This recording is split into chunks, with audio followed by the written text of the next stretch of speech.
It's time now for your 4-H Spotlight on the Rural Radio Network.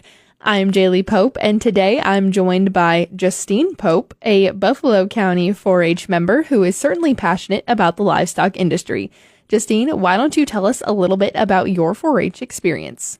This year, I'm coming up on my 12th year exhibiting at the Buffalo County Fair and through 4-H.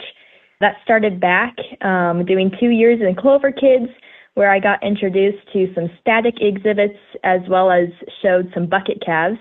And then that allowed me to be able to when I was 8, I started showing cattle and goats. And then that grew into adding sheep throughout the years. And so I've had a lot of fun showing those at county fairs, state fair, and at shows throughout the year.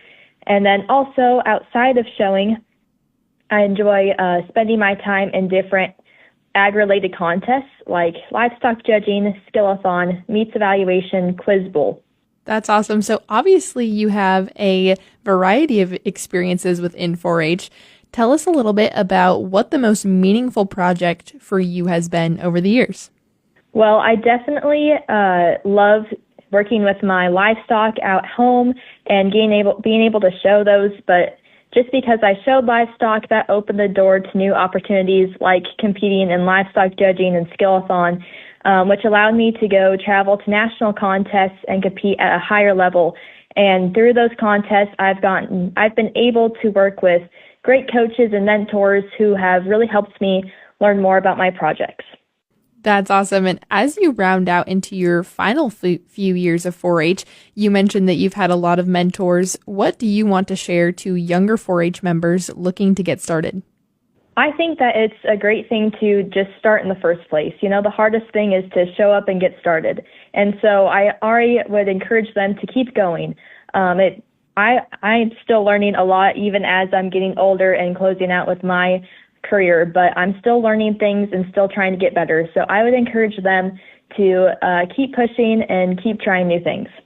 Honestly, that's a great piece of advice. And as County Fair is approaching this year, what all are you taking to County Fair? Well, the list is quite lengthy. This year, I plan to take an Angus breeding heifer and a purebred Delby bull, as well as a market goat, a breeding doe, and a breeding ewe. And then my younger brother, he'll have a breeding heifer there and 2 market pigs. That's awesome. And obviously a variety in the barn that definitely keeps you busy.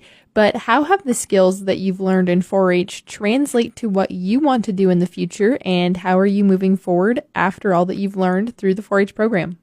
Yeah, so because of my background in 4-H, I'm really interested in staying towards agriculture for my future career, which is working with veterinary pharmaceuticals.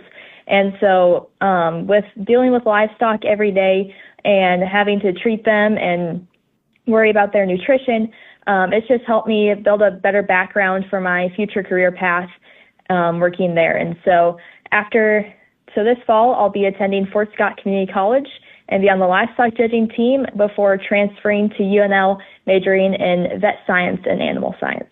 Thank you so much, Justine, for sharing your experience that you've built up over the last 12 years in your 4-H career, what you've learned, and the advice that you want to share to younger members. We wish you luck at your county fair this summer, as well as 4-Hers across the state. Again, that was Justine Pope, your 4-H Spotlight on the Rural Radio Network.